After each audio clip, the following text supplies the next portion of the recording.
꾸준히 들어와 주고 계신데요. 시간이 되어서 저희 시작하도록 하겠습니다.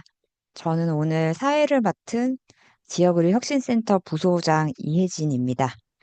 저희 오늘 강의는 1차 잘해야 될 의료의 것 같다. 미래 그 다음 그때 다학 분당에 있을 때 그때 만났던 1차 의료의 미래 다학제 기반 환자 중심 재택의료 센터라는 제목으로 저희 유창근 사무총장님께서 준비를 해주셨는데요. 저희가 1차 의료 얘기도 되게 많이 하고 다학제 얘기도 많이 하고 이제 재택의료 얘기도 많이 하는데 이 모든 게 어우러진 형태에 대해서 말씀을 해주시겠습니다. 유창근 사무총장님은 한국재택의료협회 사무총장으로 계시고요. 이전에 굉장히 화려한 경력들이 있으십니다. 파주시 장애인 종합복지관에서도 일을 하신 적이 있고요. 양주의 종합사회복지관에서도 일을 해보신 적이 있고, 현재는 연세 속내과 1차 의료기관에서 사회사업 과장으로 일하고 계십니다. 또한 한국사회복지행정연구회 사무처장도 하셨었고요. 웰미디어랩의 대표로도 계십니다. 네, 유창근 사무총장님, 그러면 좋은 발표 부탁드립니다. 네, 너무 반갑습니다. 어, 그 앞에 이제 저에 대해서 간단하게 말씀을 해주셔서 제가 뭐 더 자기소개를 할 건 없을 것 같고요. 오늘 그 강의로 공유를 하도록 하겠습니다.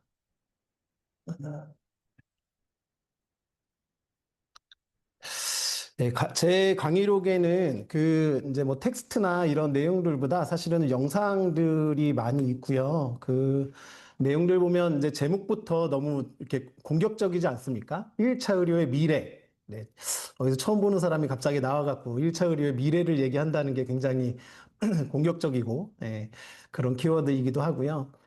그리고 다학제 기반 지역 중심 재택의료 센터라고 하는 이제 이 얘기를 하려고 하는 게 재택의료센터가 이제 알고 있는 사람들은 되게 잘 알고 있지만 사실 잘 모르시는 분들은 굉장히 생소한 사업이기도 하고 이런 형태의 운영 체계의 모습일 수 있을 것 같아서 제가 현장에서 경험해 본 것들을 토대로 제가 그동안 고민해 왔던 것들, 이런 것들을 좀 얘기하는 시간을 좀 가져보려고 합니다.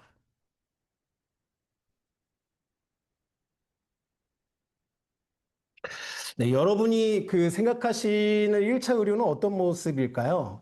그 보통 이제 1차 의료하고 의원이 같은 것일까요? 과연? 네.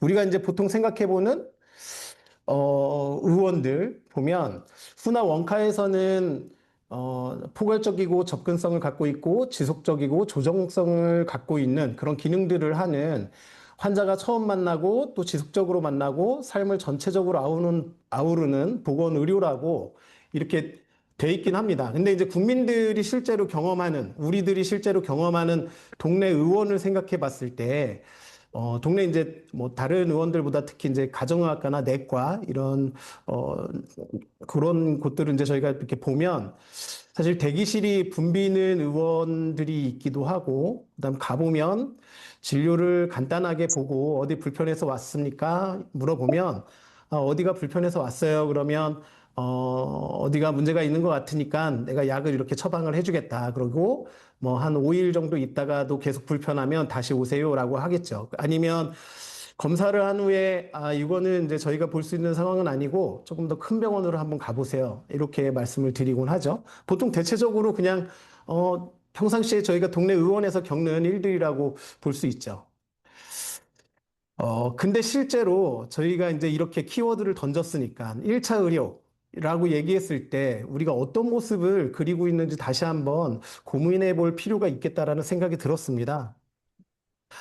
먼저 저희 그 연세송내과 재택의료센터에서 일단 저희는 방문 진료를 베이스로 업무를 하고 있기 때문에 간략하게 진행되는 영상을 좀 스케치로 보는 형태로 보도록 하겠습니다. 재택의료 센터입니다.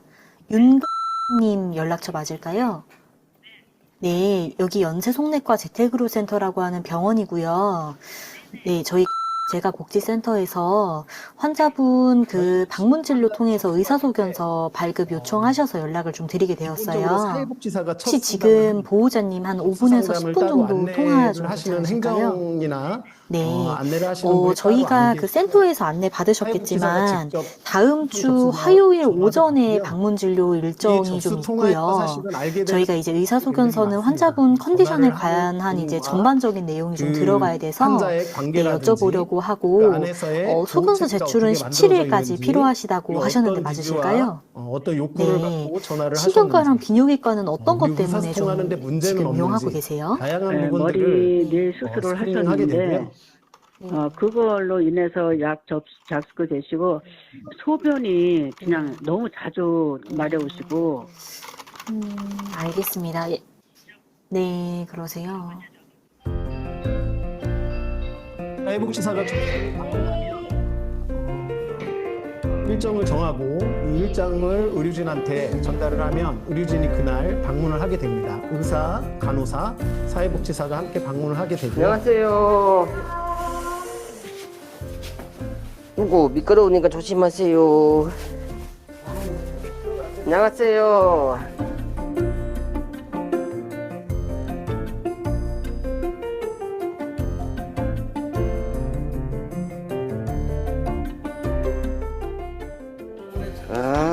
지금 인슐린 주사 있는 데다가 약이 추가돼서 이게 보면 안 돼. 이게 비쌀 텐데. 나가라고. 여기? 네. 그게 저게 안 된대. 나는 우리 아들 아프고 제가했잖아요. 아들 아프는데 아들이 사망했잖아. 그래서. 그래서 저걸 했더니 안 된다고 6월달까지 봤으니까 나가라고 그래갖고 이게 어떻게 되면 그게 때문에 더. 저희 병원의 사회사업팀에 최근에 한번 이야기해서 저희가 돌아가시기 방법도 직전까지 찾아볼게요. 장애인 건강 주치의로 병원 진료하면서 돌봐드렸던 분이셨고요. 어머니, 이제는 사회복지사 오늘은 지난번처럼 불고기랑 이거 곱창 갖고 왔어요. 필요하거나 지난번에 의사 선생님 오셨을 때 얘기했어요, 발 아픈 거? 혜택을 받아서 환자분들을 이렇게 직접 만날 수 있다는 게 좋은 것 1년에 같아요. 한 번씩 갖다 이전에 있을 때는 사무실에서 뭔가 이렇게 좀 정해진 일들을 했다고 하면은 지금은 환자분을 이렇게 직접 만나기도 하고 돌아가시기 전까지 아니면 이사 가시기 전까지 계속 갖다 드리고 이후에 간호사가 단독 방문을 하는 단독 간호 활동을 하는 영상이고요. 여기에서는 지금 사회복지사 선생님하고 간호사하고 같이 방문하고 있는 모습입니다. 아버님! 안녕하세요. 안녕하세요. 더웠어요, 아버님. 아버님, 제가 누구예요? 일기전. 예! 뱀 주고, 옳지. 잘하셨다. 맛있네. 가래도 좀 요즘. 그러게. 네, 가래가. 이렇게 누워만 있지 말고 앉아도 있고, 바깥에도 좀 보고 하세요. 네, 지금 계절이 무슨 계절이에요, 아버님? 봄철이다. 에? 봄철. 봄철이에요? 네. 들어오자마자 아버님이 저를 이름을 불러주고 그랬을 때는 진짜 그 감동은 정말 이루 말할 수가 없었어요. 전혀 알아보지 못하고 말씀도 이렇게 하셨던 분이 아닌데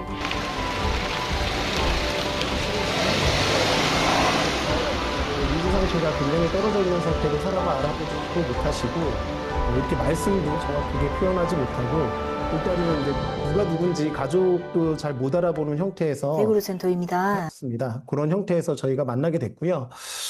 또 만성질환 코디네이터 역할을 하고 있는 영양사도 있습니다. 영양사가 이제 노인 영양을 저희가 집중적으로 좀 보고 있고요. 이제 이분 같은 경우에는 당뇨가 있으신 환자였는데 식사를 하면 자꾸 당이 올라서 이제 너무 숫자가 많이 올라가니까 일단 그거 자체가 스트레스신 거예요, 어르신이. 그러니까 극단적인 선택을 하죠. 안 먹습니다, 식사를. 하루에 한 끼도 안 먹고 이틀이 지나도 식사를 안 하고 밥을 먹으면 자꾸 당이 올라간다. 그게 너무 스트레스고 싫다.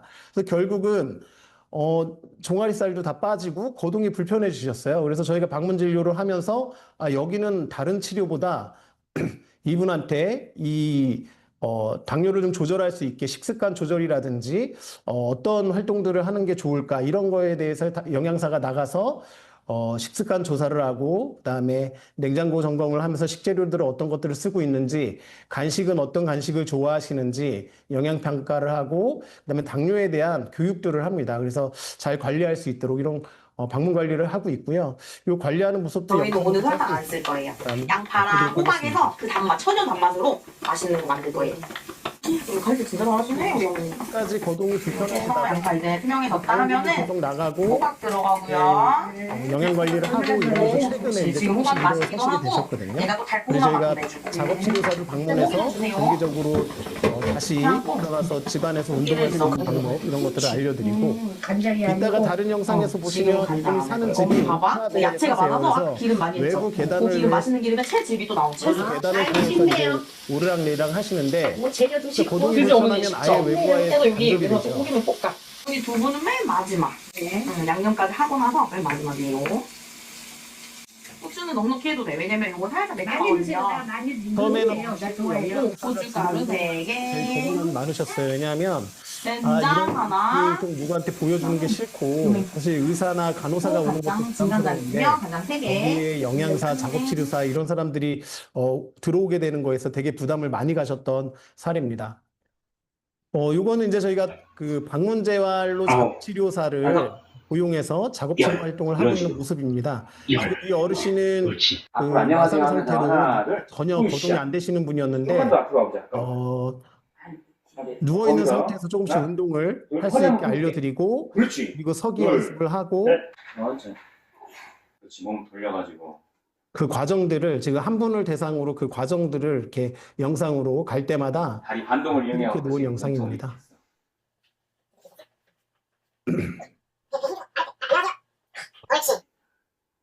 이야, 저번보다 제가 도와드린 게 더 없네.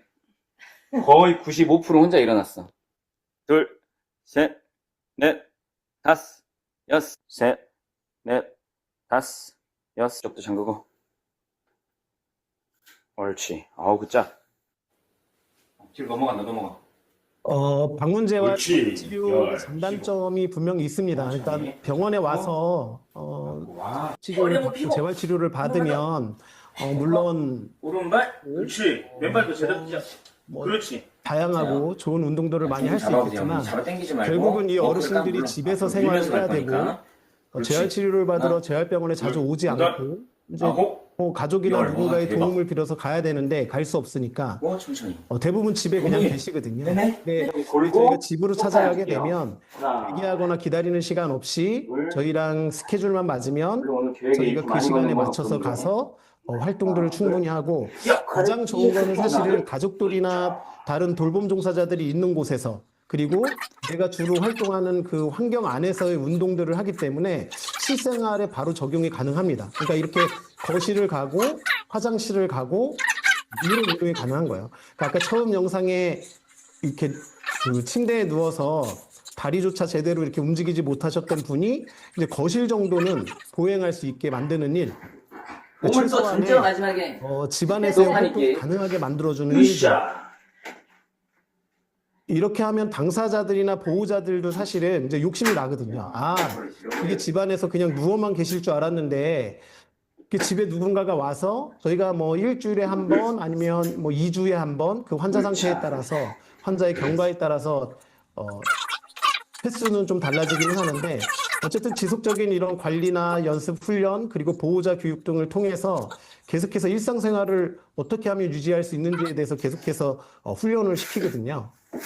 아우, 자, 위치만, 다리 위치. 이게 이제 안 해도 된대. 요양사한테도 계속 훈련. 오른쪽 왜냐하면 그 세면대 잡으실 거예요. 당사자가 너무 의욕이 과해도 안 되고 보호자가 너무 의욕이 과해도 사실은 사고의 위험성이 있고 그래서 결국은 이제 어떤 목표를 정합니다. 저희는 그래서 외부 실외 활동까지 가능하게 한번 해보자. 그래서 이 어르신은 사실은 이렇게 외부 활동까지 가능해지는 정도의 수준으로 활동이 가능해졌고요. 가져오세요. 이 옆에 영상은 이 어르신 집에서 여기 좋죠. 어르신들 대단한 거리도 아니야. 연세들이 굉장히 여기서 이만큼 많으세요. 그러니까 돌보는 짧게 잡아도 한 10걸음만 돌보는 하다보면 벌써 80이 다 넘으신 어르신들이 누가 보조를 안 앉아 있는 지체장애 어르신들이 불편하신데 누군가의 도움을 받기도 사실은 어려운데 나무고 집안에 이분을 위한 공체가 잘 마련돼 있지 않죠. 그러니까 안전바라든지 이런 것들도 충분히 손 앞에 짚고 한번 엉덩이 들어보세요. 할 수 있게 만들어져 있지 않으니까 그리고 이 어르신은 최근에 이해되죠? 됐어. 살짝 엉덩이 살짝 밀어놓고 최대한 살짝 밀어놔야 돼. 갖고 계신 그 최소한의 그렇지. 최대한 활용해서 조금씩 움직여도 괜찮아. 화장실 갈 때 안전한 방법으로 낙상하지 않는 방법으로 야, 했다. 아, 옆으로 돌아오는 거 해놓고. 할수 있게 만들어드리는 일. 하나, 둘. 훈련만 좀 쉬어도 돼요.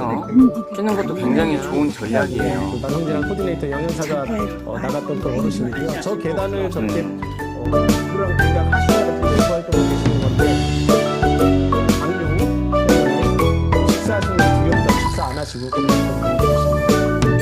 이제 근육통 이후로 그 휠체어를 한 번도 안 타보셨대요. 그러니까 그전에는 그냥 잘 기장님이시니까 잘 걸어다니시고 활동하셨는데 굿잡. 주변에 아무도 장애에 대한 경험이 없고 본인 스스로도 장애에 대한 경험이 해야 된다는 자체가 아예 없으셨던 분이십니다. 네, 그리고 사회복지사는 그 지역사회 네트워크 활동을 하게 됩니다. 그래서 뭐 이렇게 화면에 보시면 이제 왼쪽 위에 있는 사진 같은 경우에는 그 저희가 상담을 나갔는데 저 어르신이 살고 있는 거실이에요, 거실이고. 그래서 이런 분들 중에 이제 병원을 못 다니시는 분들은 저희가 방문 진료를 통해서 진료를 해드리기도 하지만 사실은 이분들을 직접 모시고 병원으로 진료를 동행하거나 이런 일들을 같이 합니다. 꼭 저희 그 외래병원으로 오는 게 아니라 이 어르신이 주로 다니던 의원이 있거나 아니면 2차 병원, 종합병원 있으면 그쪽으로 저희가 모셔다 드리고 모셔오고 이런 일들을 하고 있고요. 그리고 아까 전에 그 계단 높은 데 올라가시는 어르신은 거기 안전바랑 이런 게 좀 안 좋아서 저희가 그 연세송내과 내부에서 그 이렇게 바자회 같은 걸 진행해서 비용을 마련해서 안전바를 설치해 드리고 뭐 이런 일들도 했습니다. 그리고 특히 이제 지역 생사나 통합사례회의 등을 개최하고 이런 일들을 하고 있어요. 근데 제가 이제 이런 얘기를 쭈루루 이렇게 나열하는 게 사실은 어디선가 많이 본 경험들이고 어디선가 많이 봤었던 사례들일 수 있거든요. 근데 계속해서 이런 얘기들을 말씀들을 드리는 게 이제 뒤에 나오는 이야기들 때문에 드리고 있습니다. 그리고 저희는 이제 지역사회하고 통합돌봄 사업을 이렇게 운영하고 있습니다. 그 중에 그 지역에 있는 임대 아파트에 그 200세대가 초고령 어르신을 대상으로 만들어져 있는 노인세대 주거 고령자 주택이 있습니다. 그래서 이 주택에는 75세 이상의 어르신들만 입주할 수가 있고 그런 어르신이 그 단지에 200세대에 이렇게 살고 있는데 그 집에 저희가 그 아파트에는 그 운정종합사회복지관이라는 이제 종합사회복지관이 있어요. 그래서 그 복지관하고 저희하고 같이 이 어르신들을 정기적으로 모니터링하고 건강관리를 하고 있는 똑똑 에이징이라는 이런 프로그램을 하고 있습니다. 그리고 또 요거는 이제 정신건강복지센터하고 지역에 있는 정신건강복지센터하고 하는 사업들이 두 개가 있는데 피어나는 사회하고 마음동행 협진 사업이 있습니다. 그래서 이거는 그 지역에 있는 정신건강복지센터하고 그다음에 그 자원봉사단체하고 그다음에 의원하고 같이 컨소시엄을 갖고선 하고 있고요. 그래서 정신건강복지센터에서는 그 필요한 대상자들을 선정하고 저희한테 의뢰를 하고 또 정기적으로 모니터링을 하고 상담을 하는 역할들을 하고 있고 송내과는 나가서 의료 지원들을 하고 있습니다. 특히 협진사업회 같은 경우에는 그 정신건강의학과 전문의 선생님하고 같이 동행해서 협진을 하고 있고요. 그리고 그 자원봉사단체에서 또 정기적으로 이분들 댁에 다니면서 청소를 도와드리거나 뭐 여러 가지를 이렇게 도와드릴 게 필요한 것들을 찾아서 도와드리고 이런 역할들을 하고 있습니다.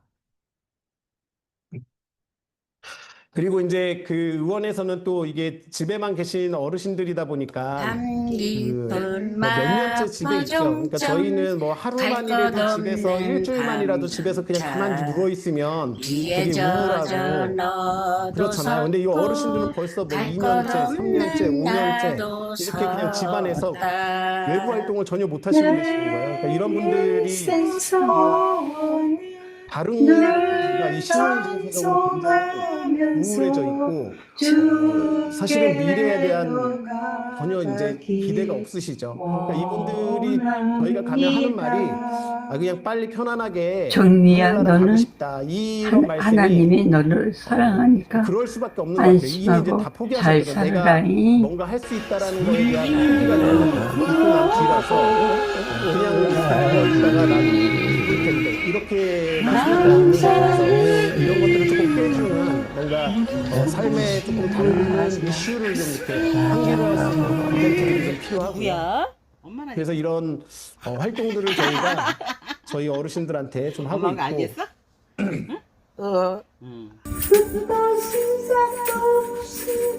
1등 상금이랑 상장이랑 같이 저희가 최고의 가수상 비아는 제1회 상장도 연세 드리고 손내과 원장대 상금도 재택 노래자랑 대회 다 함께 차차차에서 참가하신 어려운 도전을 전부한테 다 극복하고 드려요. 최고의 가창력과 무대 다 매너를 본인이 1등이라고 생각하시기 보여주셨기에 때문에 사랑과 그거를 저희가 존경의 따로 마음을 담아 선별할 이 수 없어서 상장을 드립니다. 어르신들 이제 축하드려요. 피드백이 되게 좋습니다. 왜냐하면 어르신들이나 가족들이나 이런 경험들이 아유 우리 엄마 아빠 젊었을 때는 이런 경험들이 많이 있으셨는데 이렇게 아프고 난 뒤에는 전혀 이런 거를 할 수 없었는데 이런 일이 있어서 너무 좋다. 그리고 그 안에 갇히는 돌봄 종사자들, 그러니까 요양보호사, 장애인 건강 장애인 활동지원사분들 이런 분들도 그냥 어르신하고 단둘이 있기에는 맨날 무료하고 아무것도 할 일이 없었는데 이런 일들을 통해서 어르신도 계속 뭔가 노래를 준비하고 기대하고 이러고 있다고 하면서 굉장히 이제 그런 거에 대한 좋은 피드백을 주셨습니다. 제가 지금까지 이렇게 쭉 이야기를 드리면서 어디서 많이 봤던 모형일 수도 있고 생소한 모형일 수도 있는데 주로는 의료 사역들이 많이 하는 일들이기도 하죠. 그리고 여기 의료를 뺀다면 뭐 지역에 있는 복지기관들이나 사회공헌 기관들이 많이 하고 있는 일입니다. 근데 저희가 초반에 말씀드렸지만 저희는 이제 의원을 운영하고 있는 동네 그냥 의원이에요. 동네 우리가 이렇게 머릿속으로 이렇게 떠올렸을 때 의사 한 분 계시고 간호사나 간호조무사 몇 명 있고 그러면 우리가 이제 진료하고 끝나면 그냥 집에 가고 약 타서 집에 가고. 근데 이런 1차 의원에서 왜 이런 일을 하고 있는지 사실은 방문 진료를 바탕으로 이 돌보는 의료의 시작이라고 저희는 생각을 하고 있습니다. 그러니까 기존에 병원을 찾아와서 불편감을 호소하시고 치료를 받고 또 처방을 받고 가시는 분들보다 저희가 방문 진료를 하고 난 이후에 집에 계시는 어르신들, 그러니까 삶 속에서 계시는 분들을 대상으로 할 때 돌보는 의료라고 저희가 생각을 했고요.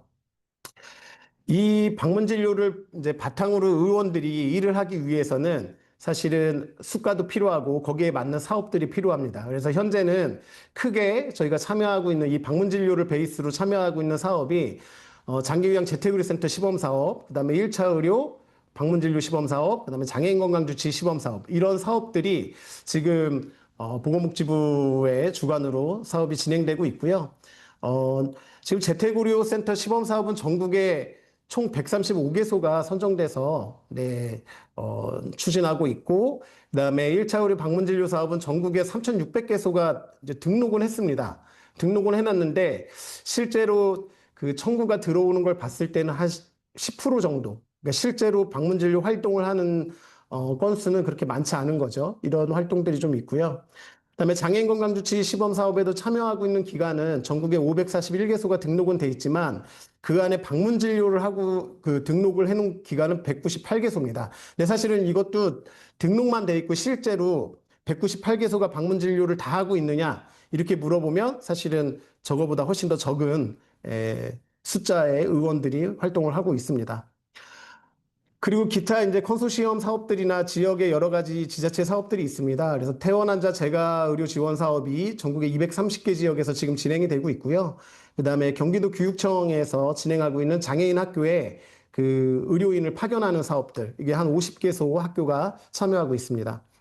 그리고 이제 여러 가지 공동모금의 사업들, 그리고 지역기관들하고 같이 하고 있는 사업들, 이런 사업들을 의원이 같이 할 수가 있는 사업이라고 볼 수 있습니다. 그 저희가 1차 의료기관을 얘기하면서 물론 제가 이제 속해 있는 기관이기도 하고 해서 저희 지역을 보면 보통 이렇게 그 읍면이라고 돼 있는 지역은 시골입니다. 시골이고 특히 저 좌측 위에 보면 진서면, 군내면, 진동면, 장단면 여기는 그 민간인이 출입이 그 제한돼 있는 민간인 통제구역입니다. 그래서 들어갈 때는 저 안에 들어가면 내비도 안 되고요. 그다음에 들어갈 때 신분증 다 맡기고 그 군인들한테 이제 맡겨놓고 들어갔다가 나올 때 신분증 찾아서 나와야 되고 이런 지역이고 또 저기 적성면 끝에까지 가려면은 저희가 있는 곳에서 1시간 이상 가야지 되는 곳입니다. 저희가 방문 진료를 하면서 이 지역들을 지금 다니고 있는데 이 읍면에 15만이 살고 있고요. 밑에 보면 이제 금촌, 삼동, 교화동 이렇게 해서 그 동에만 한 35만의 인구가 살고 있습니다. 전체 50만 인구 중에 한 10만 명 정도가 노인과 장애인 분이시고요. 왜 저희가 이제 이분들을 주로 이렇게 타겟으로 보냐면 결국은 병원을 잘 다닐 수 있는 분들은 노인이 아니거나 장애인 중에서도 거동이 불편하지 않은 사람들은 사실은 병원이나 이런 데 본인들이 잘 찾아서 갈 수 있는데 저희가 방문을 통해서 가야 되는 분들은 노인 중에서도 고령의 노인들 그리고 거동이 많이 불편하신 분들 장애인 분들도 마찬가지로 거동이 불편해서 내 스스로 언제든지 병원에 찾아갈 수 없는 분들 이런 분들을 대상으로 하기 때문에 저희가 이 인구 집단들에 대한 관심들이 좀 필요하고요. 저희가 이제 그 개소일자를 이렇게 써놓은 이유가 이제 처음에 그 오해하시는 분들이 아까 전에 이제 보건복지부에서 장기요양 재택의료센터 시범사업이라는 게 있잖아요. 그래서 그 재택의료센터 시범사업이 있고 나서 그 시범사업을 가지고 저희가 이런 센터를 만들었다라고 오해가 될 수 있는데 사실은 저희는 재택의료센터를 먼저 만들고 나서 한 10개월 뒤에 그 시범사업이 나왔습니다. 이제 그렇게 된 데는 사실은 이제 이게 패러다임의 변화죠. 그래서 저희는 지금 현재는 그 장기요양 등급 대상자는 매달 한 250여 명 정도를 정기적으로 방문 진료를 하고 있고요. 장애인 대상자들도 200여 명을 한 정기적으로 이렇게 관리를 하고 있습니다. 그리고 지자체하고 또 협약하고 있는 사업들 중에 저희가 중증학교에 간호사를 파견하고 있는데 저희 여기에 파견되는 간호사는 그러니까 출퇴근을 아예 학교로 합니다. 학교에는 보건 선생님이 있지만 보건 선생님은 학교 전반에 대한 보건과 위생 이런 것들을 이제 책임지게 되고요. 사실 저희가 파견하고 있는 간호사들은 가면 도뇨나 석션, 이제 피딩 뭐 이런 것들을 좀 지원하게 됩니다. 그래서 학교에 오는 학생들 중에 최중증 장애 학생들 그리고 상시적으로 누군가가 옆에서 확인을 해야 되는 이런 학생들 위주로 저희가 케어를 하고 있습니다. 그리고 지역에 있는 이제 희망 플러스 온돌 사업하고 두드림데이라는 사업이 있는데 사실은 이게 이제 저희가 여기 지역형 그 돌봄 통합 사업이라고 생각하시면 됩니다. 그래서 지역에 있는 취약계층 노인들 중에서 만성질환들을 갖고 계신 분들, 그래서 거동이 어렵고 보호자가 없는 분들 대상으로 정기적으로 저희가 진료를 나가고 약을 처방하고 교육을 하고 이런 일들을 하고 있고요. 드드림데이는 1년에 2번 정도, 처음에는 자주 했었는데 이제 상하반기만 하고 있습니다. 뭐냐면 전 읍면동에서 전수조사를 합니다. 그러니까 이렇게 혹시나 우리가 의료나 이런 부분 중에 혹시 놓쳤거나 빠뜨린 분들이 있는지, 빠뜨린 대상자가 있는지 확인을 해서 그런 분들을 나가게 되는데 이런 분들 나갔을 때는 사실은 응급사항들이 많이 있어요. 그러니까 정말로 가봤는데 보호자 없고 어르신 혼자 그냥 치매인데 아무것도 못 드시고 그냥 누워 계신다거나 그래서 저희가 진료를 나가면 지속적으로 정기적으로 진료가 연계되는 게 아니라 바로 그냥 응급차 불러서 지역에 있는 병원으로 응급실로 이송을 하게 됩니다. 그리고 지역기관하고 네트워크하고 있는 사업들 중에 아까 전에 말씀드렸던 이 협진 사업, 그다음에 똑똑 에이징 사업이 있고요. 협진 사업은 사실은 조현병 환자분들이 굉장히 많으세요. 정신질환 중에서도. 근데 조현병 환자분들 중에 이제 저희는 내과니까 이게 이제 정신과 전문의 선생님의 조언을 좀 받고 처방을 받아야 되는 것들이 있거든요. 그래서 같이 협진을 하게 되면 저희들의 목표는 이 환자분들을 빨리 퇴록시키는 게 저희들의 목표입니다. 그러니까 대부분은 저희가 어르신이나 장애인분들을 대상으로 이 사업을 할 때는 정기적으로 꾸준하게 오랫동안 저희가 돌봐드리는 게 목표인데, 이 정신질환 환자분들은 저희가 어느 정도 나가다가 스스로 병식이 생기고, 병에 대한 치료에 대한 욕구들이 생기면 그때부터는 지역에 있는 정신건강, 의학과나 이런 데로 가서 스스로 관리할 수 있게끔 해드리고요. 그렇게 해서 퇴록을 하고 스스로 관리하게 되면 정신건강복지센터에서 정기적으로 모니터링을 하면서 병식 관리가 잘 되고 있는지를 계속해서 모니터링하고 확인하고 있습니다. 성장하는 동네 의원이라는 장표를 저희가 제목으로 이렇게 해놨는데 저는 나름대로 의미 있다고 생각합니다. 왜냐하면 의원들 중에 성장한다라는 단어를 앞에다가 붙일 수 있는 의원들이 얼마나 많을까라고 생각을 해요. 그러니까 연세송내과도 2015년에 처음 개원을 할 때는 의사 한 명에, 원장님 한 명에 건강검진하고 내시경하는 그런 내과 의원으로 개원을 했고, 이때만 하더라도 그냥 저희가 주변에서 볼 수 있는 그냥 개인 내과 의원하고 별 다름이 없었죠. 그러다가 한 2018년 정도에 장애인건강주치 시범사업이 나오면서 이제 저희 원장님이 우리도 여기 한번 사업에 참여해 봐야 되겠다, 이런 이제 마음을 가졌는데, 제가 2019년 10월에 의원에 왔거든요. 근데 그 전까지 장애인건강주치에 등록돼 있는 장애인분이 2분밖에 없는 거예요. 그래서 왜 2분밖에 등록을 안 돼 있느냐 여쭤봤더니, 환자를 뭐 어디서 찾아야 될 줄도 모르겠고, 뭐 장애인들을 찾으러 나갈 수 있는 방법도 잘 없고, 그래서 그냥 오는 환자 중에 한 2명 시범적으로 등록을 시켜봤지만, 실제로 뭐 발굴을 해서 등록을 시키고 이런 것들은 굉장히 어려웠다, 이런 얘기가 있었고요. 그래서 제가 2019년 10월에 처음에 와서, 장애인건강주치의 그 방문진료, 그러니까 방문진료를 필요로 하는 장애인분들을 좀 찾아봐야 되겠다. 이때만 하더라도 방문진료를 베이스로 하는 그 사업은 장애인건강주치의밖에 없었기 때문에, 제가 그래도 이제 아까 전에 소개할 때 제가 장애인 복지관에 있었다고 했잖아요. 그래서 지역에 있는 지자체와 그 다음에 민간기관들한테 와상장애인 분들, 그리고 이제 약처방이나 건강 확인이 좀 필요한 장애인들이 있으면 소개를 시켜달라, 이렇게 얘기를 하면서 이제 저희가 장애인분들을 이렇게 찾아 나서게 됐죠. 그래서 방문 진료를 시작하게 됐고요. 근데 이제 이때 많이 그 질문들을 들었던 내용들이 뭐였냐면, 이거 꼭 장애인만 가능하냐? 이거 비장애인도 필요로 하는데, 근데 다행히도 2019년 12월 30일에 1차 의료 방문 진료 시범 사업이 이제 시작이 됩니다. 그때는 이제 1차 의료 왕진 시범 사업이었는데, 그 사업이 시작되면서 잘 됐다, 이제 비장애인들도 저희가 받을 수 있습니다, 이러면서 이제 비장애인들도 받기 시작했어요. 근데 그때 또 어떤 일이 생겼냐면, 이제 코로나가 생긴 거예요. 그래서 코로나가 생기고 나니까 이제 전화가 막 오는 거예요. 어떤 전화가 오냐면, 우리 부모님이 지금 요양원에 계신데, 요양병원에 계신데, 이제 거기 코호트 격리되면 보지도 못하고 돌아가실 수 있고, 그러니까 이제 걱정되시니까 다 집으로 퇴원시키려고 하는데, 이게 이제 집에 있으면 걱정되잖아요. 이게 의료적인 거는 그럼 어떻게 해결해야 되나. 근데 방문진료를 찾다 보니까 이제 저희가 나왔고, 저희한테 그래서 의뢰가 계속 들어온. 그래서 그때 당시에는, 이 방문진료 신청이 대부분 그 요양원이나 요양병원에서 퇴원하시면서 집으로 돌아가시는 분들, 이런 분들을 케어해달라는 요청들이 굉장히 많았었고요. 그러면서 저희가 그 사업들을 꾸준히 해서 2022년 초에 재택의료센터라는 이름으로 저희가 개소를 따로 이제 다른 공간을 저희가 마련해서 개소를 하게 됩니다.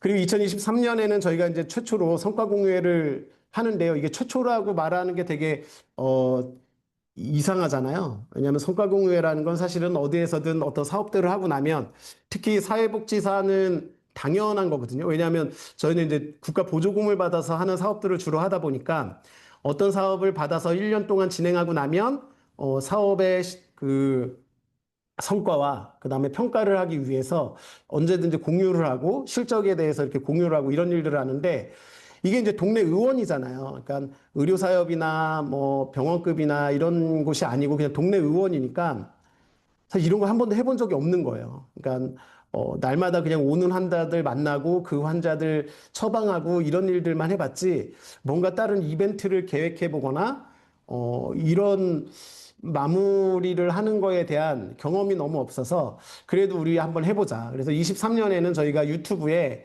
그러니까 손님은 아무도 못 모시고 유튜브에 그냥 우리끼리 모든 인원들이 다 각자 본인들이 발표할 것들을 가지고 나와서 발표를 하고 24년도에는 조금 더 이제 규모가 조금 더 확장되고 하는 일도 조금 더 많아지면서 이번 올해도 또 해보자. 그래서 저희는 이제 2년째 성과 공유를 한번 해본 그런 경험이 있는 의원이고요. 근데 이제 이거 할 때 항상 그 인력에 대한 부담감이 있습니다. 이게 이제 개인 의원은 사실은 주어져 있는 명확한 일들이 있잖아요. 근데 이 일을 벗어나서 이런 이벤트들을 누군가는 운영해야 되고 계획을 해야 되고 실행을 해야 되기 때문에 이런 부분에 어려움은 있지만 또 이런 것을 했을 때 이 조직의 구성원들이 이 조직에 대한 그 충성도와 믿음과 신뢰가 많이 생깁니다. 결국은 그래서 그런 1차 의원이 무엇을 지향하느냐, 왜 무엇을 통해 그렇게 되고자 하느냐. 사실은 저희는 지역 주민이 신뢰할 수 있는 의원을 만들자. 나를 가장 잘하는 의원을 만들자. 이런 이제 저희들이 그 캐치프레이즈를 중심으로 사실 저희가 활동을 하는 거거든요. 그러다 보니까 자연스럽게 맞춤형 의료 서비스가 필요하고 그다음에 환자의 자율성과 존엄성을 존중해야 되고 그다음에 생활 환경을 개선하고 가족 및 보호자를 지원해야 되고 그다음에 지속적인 건강 관리랑 또 예방 중심의 접근을 해야 된다. 환자 중심의 입장에서 우리가 접근을 해야 된다. 그래서 제가 아까 전에 이제 얘기했던 재택의료센터가 사업이 나오고 나서 저희가 그 사업을 하는 게 아니라 저희가 먼저 필요하면 사업을 만들고 더 필요하다면 그 사업을 제도로 만들고 정책으로 만들고 이렇게 가야 된다라고 저희가 주장하는 이유가 환자 중심에서 사실은 서비스가 나와야 된다라고 생각하기 때문에 저희가 그렇게 얘기를 하는 거고요. 그리고 결국은 환자 중심에서 생각하다 보니까 다학제 기반이 필요하게 됩니다. 처음에는 의사가 나가다가 처음에는 이제 의사 선생님 혼자 나가시다가 조금 있다가는 의사 간호사가 같이 나가고 그 뒤에 사회복지사가 나가고 그 뒤에 작업치료사, 영양사, 저희는 지금 이제 그 치과위생사 고용 계획이 있어서 이제 이렇게 다학제 기반에서 나가다 보니까 더 환자를 볼 수 있는 디테일하게 좀 더 볼 수 있고 거기에 따라서 각각의 플랜이나 처방들이 나올 수 있기 때문에 이게 이제 환자한테 훨씬 더 도움이 되는 거예요. 결국은 다학제 기반으로 갈 수밖에 없는 이런 상황이 되고요. 이런 사업들을 하다 보면 이게 저희만 다 할 수 있는 거 아니에요. 그러니까 1차 의료기관이 혼자서 이 모든 걸 다 해낼 수 있지 않거든요. 결국은 그 지역에 대해서 충분히 이해하고 있는 지역사회에 있는 단체, 기관들과 협업을 하고 그 협업을 하면서 같이 이런 어떤 통합 돌봄의 모델들을 만들어 나가는 거거든요. 이게 이제 중앙에서 뭔가 이렇게 해라. 뭐 이거는 지자체가 이렇게 하고 이거는 공단이 이렇게 하고 이런 계획들이나 매뉴얼을 내려줘서 하는 것들이 아니라 우리가 환자를 중앙에다 놓고 봤을 때 그러면 우리 의원에서 할 수 있는 1차 의료기관에서 할 수 있는 역할이 어디까지인가? 1차 의료기관에서 하지 못하는 역할들은 또 어떤 것이며 그런 것들은 그럼 지역사회에는 어떤 자원들과 연계를 해야 되느냐. 결국은 그렇게 연계를 했을 때 이게 지역사회의 통합이 되는 효과가 있습니다. 그런 의원이 됐을 때 사실 지역 주민이 그 의료기관을 신뢰하고 찾아볼 수 있겠죠. 그러면서 저희가 이제 이게 1차 의료 재택의료센터의 목적이다. 치료를 넘어서 지역사회와 함께 돌보는 의료를 목표로 저희가 추진해야 된다. 이게 단순하게 치료를 중심으로 의료 서비스를 하는 게 아니라 돌봄 관점에서 지역사회와 협력하는 모델들 그리고 집안에서 사실은 최적의 서비스를 받을 수 있게 하고 그다음에 동네 의원들이 새로운 역할들을 좀 만들어 나갈 수 있는 모델들이 만들어져야 된다. 그래서 새로운 센터를 만들고 새로운 기관을 만들고 이렇게 하는 것이 아니라 지금 우리가 하고 있는 일들을 누구라도 할 수 있게끔 만들어주는 것들이 필요하다라고 말을 하고 있는 겁니다. 그래서 결국은 품위 있는 삶, 그리고 존엄한 죽음, 이 재정 안정성 확보 이렇게 크게 세 가지의 목적을 갖고 저희가 하고 있는데 품위 있는 삶이 이제 그것들이죠. 내가 집에서 사실은 그냥 누워 있다가 죽을 수밖에 없다라고 생각했던 사람들이 그럼에도 불구하고 내가 갖고 있는 최소한의 기능을 최대한 유지하면서 그 기능을 가지고 내가 할 수 있는 최대한의 것들을 영위하면서 살 수 있는 것들, 나의 최소한의 고유 역량을 유지하면서 살아가는 것들, 그런 것들을 저희가 품위 있는 삶이라고 하고요.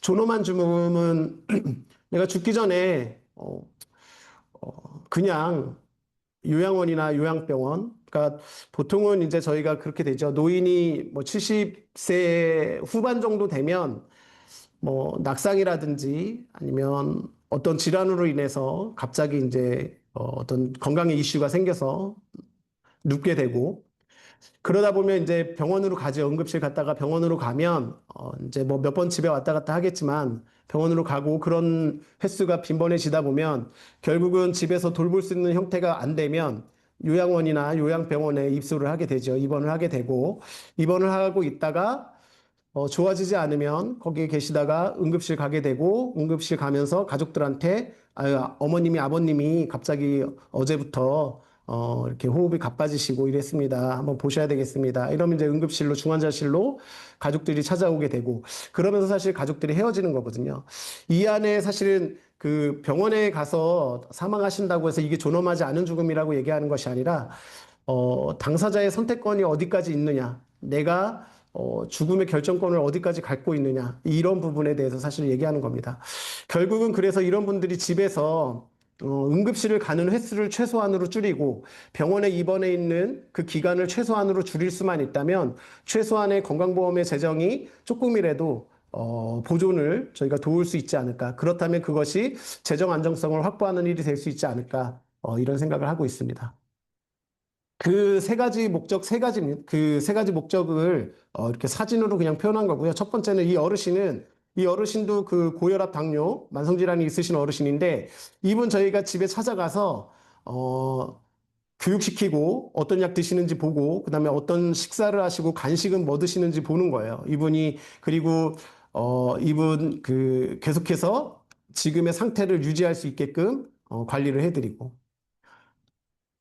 그리고 지금 이분은 이제 뒤에 잠깐 예시가 더 나오긴 하겠지만, 이런 정도의 환자분이시면 대부분은 요양원이나 요양병원에 입원해 계시겠죠. 근데 이분은 집에서 이렇게 있는 거예요. 그래서 집에서 지금 가족들이 이렇게 돌보고 있는 모습이고요. 이런 분들이 계속 병원에 지금 입원해 있었다면, 병원에 계속 누워 있었다면, 요양원에 계속 누워 있었다면, 이런 것들 고민을 하고 있는 부분들입니다. 그리고 마지막은 이제 어르신이 돌아가시기 직전에 저희들한테 그런 말씀을 합니다. 루게릭 어르신이었는데, 본인이 젊었을 때는 교회도 열심히 다니고 신앙생활도 열심히 했는데 이렇게 눕고 나니까 그런 신앙생활도 못하고, 그러니까 영적으로 되게 공허한 그런 느낌들이 계속 있는 거예요. 그래서 이 어르신이 목사님이 한번 와서 예배 좀 드려주고 기도를 해주셨으면 좋겠다. 그래야 마음이 편해지겠다. 이런 말씀을 하셔서, 그래요? 그럼 저희가 이제 지역에서 그런 역할을 할 수 있는 목사님께 연락을 드리고, 목사님, 이러이러한 환자가 계신데 이분이 이러이러한 요청을 하십니다. 그랬더니 목사님이 흔쾌히도, 그럼요. 그거 제가 해야 될 일이니까 제가 가서 하겠습니다. 그래서 가서 기도도 하고 예배도 하고 찬송도 부르고 이러면서 편안하게 돌아가신 환자분이십니다. 이 사진도 어르신이 같이 꼭 찍자고 사진으로 남겨놓고 싶다고 해서 남겨진 사진이고요. 사실은 이제 여기 있는 것들이 다 아까 전에 세 가지 말씀드린 거예요. 그러니까 품위 있는 삶, 존엄한 죽음, 이런 것들인데, 지금 아까 그 두 번째 사진에서 누워 계시던 분은 구족화가십니다. 구족화가시고 본인이 그러니까 대학교 2학년 때 MT에 가셔서 그 경추를 다치셨어요. 그래서 그 이후로, 그러니까 지금 50대 후반이신데 한 30년을 넘게 집에 있는 침대에 누워 계신 거예요. 그거를 어머님이 평생 사실을 간호를 하시다가 작년에 돌아가셨어요, 어머님이. 그래서 어머님 먼저 돌아가시고 지금은 누나가 돌보고 있는데, 이분이 만약에 이때 경추 손상이 된 이후에 집안에서 그렇게 돌볼 수 없는 상황이었다면 이분은 아마 이런 구족화가의 활동을 할 수 없거나, 아까 보시면 집안에 뭐 TV도 되게 크게 있고 그 TV를 코에다가 이제 센서를 장착하고선 저랑 카톡 메시지도 주고받고 이렇게 하시거든요. 근데 만약에 그냥 입원해 있는 병원에 있으셨다면 이런 본인이 최소한의 기능, 그러니까 내가 경추 밑으로는 손상이 되셔서 아무것도 움직이지 못하고 이러시지만 최소한의 내가 갖고 있는 기능만 가지고선 할 수 있는 활동들을 전혀 하지도 못했고 사실은 하고 싶다라는 생각도 아마 하지 못하셨을 겁니다. 지금 이제 연습이 안 되셔서 이분은 그 아까 전에 이제 생애 말기 존엄한 죽음 가시셨던 그 어르신인데 이 어르신이 이제 루게릭으로 인해서 자꾸 이렇게 초점도 한 곳에 유지하시기가 힘들어지고 범위도 가동 범위도 되게 좁으신 거예요. 그런데 이분이 이렇게 누군가께 뭔가 의사소통을 하고 싶은데 의사소통이 안 되니까 이런 이제 안구 마우스라 이런 것들을 누군가 설치를 좀 해줬으면 좋겠다. 세팅을 해줬으면 좋겠다. 그래서 제가 가서 세팅해드리고 사용하는 방법을 알려드리고 그래서 이걸로 이제 의사소통을 이렇게 하는데 저희가 이제 방문진료 갔을 때 원장님한테 이렇게 메시지를 남겼습니다. 사실은 현장에서 이제 마지막 슬라이드고요. 그 현장에서는 더 많은 사례와 더 많은 경험들이 있어서 사례와 경험을 중심으로 사실은 이야기를 하면 훨씬 더 많은 이야기야 더 재밌는 이야기들을 할 수 있는데 오늘은 되게 1차 의료가 어떤 식으로 지역사회에 존재해야 될까 그리고 그 1차 의료가 건강하게 역할을 하고 있어야 의료체계가 건강한 의료체계가 될 수 있는 게 아닌가? 그래서 의료체계의 그 역할 중에 1차 의료의 역할이 굉장히 중요한데 그 역할들을 그럼 앞으로 어떻게 해나갈 수 있을까? 이런 거에 대한 저희가 고민을 그냥 같이 던져보는 이야기고요. 결국은 진료실에서 병을 중심으로 환자를 만날 때와 그리고 지금은 이 재택의료를 하면서 방문진료를 하면서 이분들이 살고 있는 삶 속으로 저희가 들어가게 되거든요. 들어가면 아까 처음 저희가 봤던 영상처럼 아들이 죽고 나서 이제 LH공사에서 집 나가래. 왜냐면 아들 이름으로 계약돼 있는 집인데 아들은 계약자가 돌아가셨으니까 공단에서야 당연히 이제 나가시라고 했겠죠. 근데 저희가 나가면 이 어르신들은 그런 얘기를 할 사람이 사실은 없거든요. 예.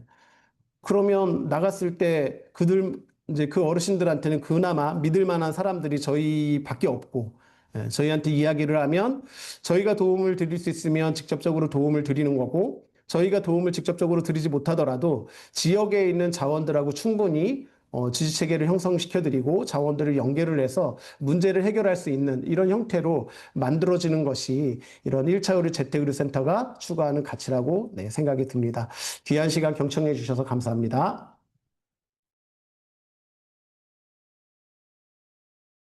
유창근 사무총장님 강의 감사합니다. 저희 지금 아마 그 설문조사 창이 하나 떴을 텐데요. 네, 들으시는 분들은 잠깐 설문조사 참여해 주시면 감사하겠습니다. 아마 거기 참여하신 분들 중에 상당수는 그 의사분들이실 것 같아요. 그래서 의료기관에서는 이제 조금 낯선 얘기일 수도 있는데요. 저희가 이제 1차 의료 얘기 많이 하면서 1차 의료가 이제 도대체 무엇을 할 수 있는가 이런 고민도 되게 많이 하고 저렇게까지 하려면 굉장히 손해보면서 1차 의료를 해야 하지 않는가. 직원들 월급은 받을 수 있나 뭐 이런 생각하시는 분들도 계실 텐데요.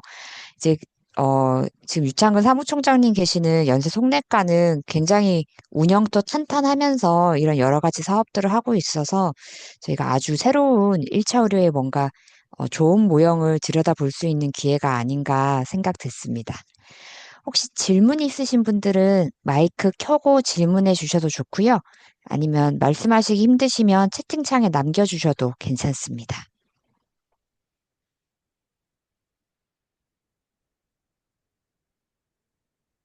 영상 소리가 너무 커서 제가 중간에 했던 말이 안 들렸다는 얘기가 너무 많았네요. 죄송합니다. 네.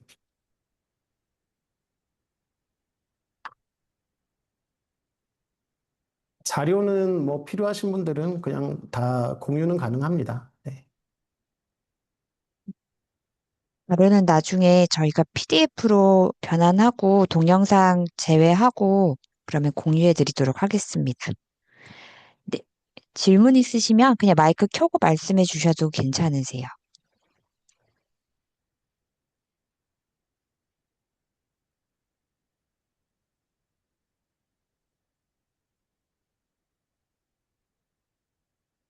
질문이 없으신 것 같아서 제가 사실은 그 시간에 맞추려고 조금 빠듯하게 맞춰서 막 얘기를 했거든요. 근데 그냥 제가 조금 더 보통 제가 이제 강의하고 나면 궁금해 하시는 것들이 있어서 그런 내용들 위주로 잠깐 말씀드리자면, 모든 1차 의료기관, 또는 의원이 저희처럼 할 필요는 사실은 없습니다. 그러니까 각자 하실 수 있는 모델에 맞춰서 하는데 그 기능을 어디까지 할 것인가에 대한 게 고민이 있고요. 그 다음에 이렇게까지 운영을 하면 이게 병원 수익하고는 어떻게, 사실 되게 예민한 문제거든요. 왜냐하면 지속성이 있으려면, 꼭 필요한 부분이잖아요. 근데 제가 그냥, 저의 경험을 조금 말씀드리자면, 제가 2019년 10월에 왔을 때 저희 의원에 등록돼 있는 환자 수가 그 6,800명 정도 됐습니다. 그 EMR 차트에, 전자차트에 보면. 근데 제가 몇 달 전에 이제 전자차트를 다시 봤는데 한 3만 5천 명 정도가 됐어요. 그러니까 제가 처음에 입사했을 때가 한 5년 정도, 개원한 지 5년 정도 된 시점이었고, 제가 봤을 때가 한 5년 정도 됐을 때 본 거였거든요. 근데 물론 이제 개원했을 때 숫자가 더 적을 수 있겠지만, 한 6배 정도의 숫자가 늘었어요. 그 이유가 뭐냐면, 제가 자신있게 아까 전에 지역사회에서 신뢰하는 의료기관이 되겠다. 이게 되게 자신있게 말하는 이유가 뭐냐면, 누군가가 의원이나 병원에 갈 수 없기 때문에 저희한테 요청을 하고 저희가 그런 분들 댁에 가서 진료를 하고 이러고 나잖아요. 그리고 그거를 한 달, 두 달, 1년, 2년 이렇게 하고 그분이 돌아가시는 것까지 저희가 사망진단서 끊어드리고 돌아가실 때까지 봐드리고 나면 저희가 그런 활동들을 하는 걸 주변에서 계속 보고 있습니다. 그러니까 처음에 의뢰를 했던 분, 그 다음에 보호자, 가족들, 돌봄 종사자, 그 다음에 당사자, 형제, 누구든지. 사실은 그러다 보니까 이게 1년, 2년, 3년 할 때 이미 지역사회에서 저 의원은, 저 의료기관은 그런 활동을 하는 데고, 우리 가족 중에 예를 들어 그냥 우리 할머니, 할아버지가 저 병원에서 저렇게 서비스 받으셨는데, 나 독감 예방접종 맞을래? 아니면 코로나 예방접종 맞을래? 그럼, 어디야? 저기 가서 우리 맞아야지. 우리 제일 잘하시는 원장님인데. 그냥 되게 자연스럽게 이 신뢰관계가 얻어지고요. 저희는 그래서 경험을 공유하고 있다라고 생각합니다. 그래서 이게 운영적인 거를 너무 이렇게 좁게, 방문 진료만 해서 저걸 운영한다. 이렇게 보는 게 아니라 굉장히 넓은 의미에서의 그런 활동으로 봐주시고 정말 1차 의료 기관에서의 역할로 봐주시면 좋고요. 그리고 재택의료 방문 서비스 대상자는 재택의료라고 하지 않고 방문 서비스 대상자는 결국은 거동이 불편한데 의료 서비스가 필요하다고 요청하시는 분들은 다 방문 진료가 가능합니다. 그리고 보통 하루 진료를 나가시면 저희는 이제 총 그 방문 진료를 나가시는 원장님이 5분 계시거든요. 저희는 하루에 한 10명 정도 한 분당 봅니다. 하루에 한 10명 정도, 10분 정도 보시고요. 어떤 분은 이제 일주일 내내 방문 진료만 하시는 분도 계시고, 어떤 분은 일주일에 한 번만, 한 세션만 방문 진료를 하시는 분이 계시기 때문에, 보통 세션을 나가면 평균적으로 30분이나 40분에 한 명 정도로 계산하시면 숫자가 나옵니다. 조금 더 인구가 밀집되어 있는 아파트 지역이나 이런 데서는 많은 분들을 볼 수 있을 것이고, 저희처럼 이제 그 농촌 지역으로 가면 거리 이동 시간들이 좀 있어서 그럴 때는 조금 이제 시간이 더 걸리긴 하지만 평균적으로 그런 상황들은 좀 있습니다. 처음에 가장 시작할 때 어려웠던 게 뭐냐면 저희는 지금은 그래도 방문진료, 재택의료 이게 막 어디다 검색하면 바로바로 뜨잖아요. 근데 예전에 제가 처음 할 때 어려웠던 건 지금 어렵지는 않을 것 같은데 지역사회에서 저희가 동네 의원이니까 쟤네 또 무슨 돈 벌려고 저런 거 하는구나. 일단 이거에 대한 그 경계심을 제일 많이 받습니다. 그러니까 의료사협이나 의료법인들, 조합들, 생협 이런 데들은 워낙 이제 만들어진 목적 자체가 그렇지 않으니까. 그런데 저희는 이제 개인 의원이다 보니까 저런 걸 하면 되게 돈 되나? 왜 저런 걸 하지? 이런 오해들을 되게 많이 받았었고요. 근데 그러면서 이제 지역에 있는 보건소라든지 지자체가 저희들한테 의뢰를 안 해요. 환자 의뢰를. 왜냐하면 이게 그냥 개인기관이니까. 근데 지금은 이제, 이게 재택이나 이거는 이제, 이런 활동이구나라고 생각하니까 지금은 의뢰랑 이런 게 막 활발해졌는데, 처음에는 그런 오해들이 많이 있었고요. 처음에 가장 어려웠던 거는 저는 의료인 입장에서 가장 어렵다고 생각합니다. 그러니까 사실은 사업을 시작하고 나서 생기는 어려운 점들은 그냥 해결하면 됩니다. 해결하면 되는데, 처음에 가장 어려운 게 이 의료인들이 진료실 밖을 나가는 자체가 가장 어렵습니다.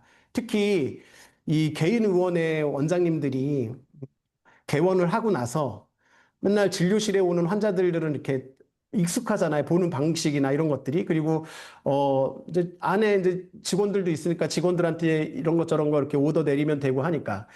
근데 나가면 이제 누군가의 집으로 가야 되잖아요. 그러니까 왕진 가방 하나 믿고선 가야 되거든요. 그럼 이제 모든 게 다 고민인 거예요. 아, 내가 가서 혼자 해결할 수 있을까? 가서 혹시 이런 문제 저런 문제 생기면 내가 그런 리스크까지 감당하면서 나갈 이유가 굳이 있을까? 뭐 이런 여러 가지들의 고민들이 있는데 사실은 저는 한 두세 번만 나가보면 그런 것들은 쭉 해결이 된다라고 생각하고요. 그런 의미에서 이 세미나에서 제가 조금 더 말씀드리고 싶은 건 교육 과정 안에서 이 방문 진료에 대한 경험을 의료인들이 조금이라도 해보셨으면 좋겠어요. 그러면 아마 추후에 본인들의 이제 비전이나 이런 것들 중에 내가 1차 의료에서 방문 진료를 하면서 이쪽에 좀 관심을 가져봐야 되겠다. 이런 것들이 좀 생길 수 있을 거라고 생각됩니다.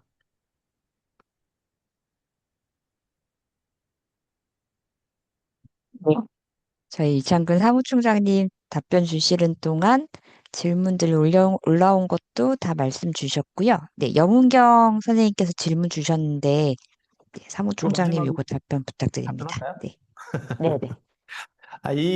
사실 이게 제일 어렵다고 생각이 들지만 또 저희는 사실 그렇게 어렵지 않아요. 저희 직원이 제가 처음에 왔을 때 저희 전체 직원이 뭐 6명, 7명 정도 됐었거든요. 그러니까 외래 베이스로 있는 직원들이 거의 그렇게 숫자를 차지했는데 이제 제가 오고 나서 지금 현재 43명의 직원이 됐고 이 재택의료 방문진료랑 관련돼 있는 직원들만 28명 정도 됩니다. 근데 약간 저희 스타트업 같은 분위기예요. 그러니까 만나면 으쌰으쌰하고, 야, 우리의 목표는 이거다. 오늘은 제가 이제 이렇게 여러분들한테 이런 말씀들을 드렸지만, 사실은 평상시에 저희는 직원들, 그러니까 저희 원장님도 그렇고 저도 그렇고, 그 직원들하고 이런 얘기들을 계속합니다. 계속하고, 간호사나 의료인들 또 여기에 참여하는 그 작업치료사, 영양사분들도 이 활동하는 그 자체에서 굉장히 본인들이 자부심을 느끼고, 내가 꼭 이런 일이 필요하구나. 그래서 사실은 저희가 인사이동이 거의 없거든요. 그래서, 만족도가 굉장히 높은 상태로 저희는 유지가 되고 있습니다. 뭐 구체적으로 디테일한 내용들이야 뭐 어떤 건지 한 명 한 명 인터뷰를 해봐야지 알겠죠. 네. 네. 질문이 굉장히 많이 올라오고 있는데요. 이제 마지막으로 답변 부탁드립니다. 네.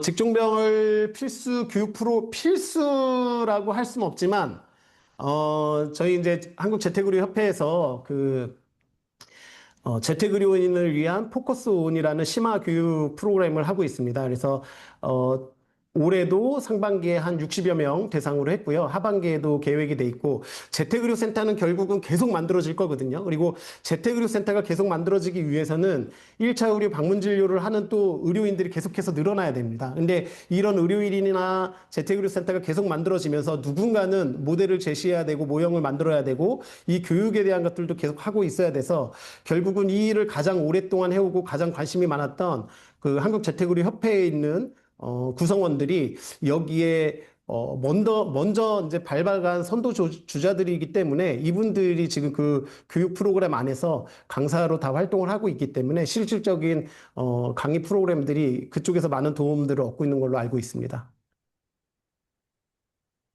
네. 다들 궁금하신 게 많으실 텐데, 저희가 오늘 시간 관계상 질문은 여기까지 받도록 하고요. 저희, 한국재택의료센터 사무총장으로 계시니까 한국재택의료센터 홈페이지에도 한 번씩 와보시면 관련된 자료들, 네, 있으니 같이 보시기 좋을 것 같습니다. 네, 유창근 사무총장님 고생하셨고요. 저희는 오늘 여기서 마치도록 하겠습니다. 다들 감사합니다. 네, 감사합니다. 감사합니다.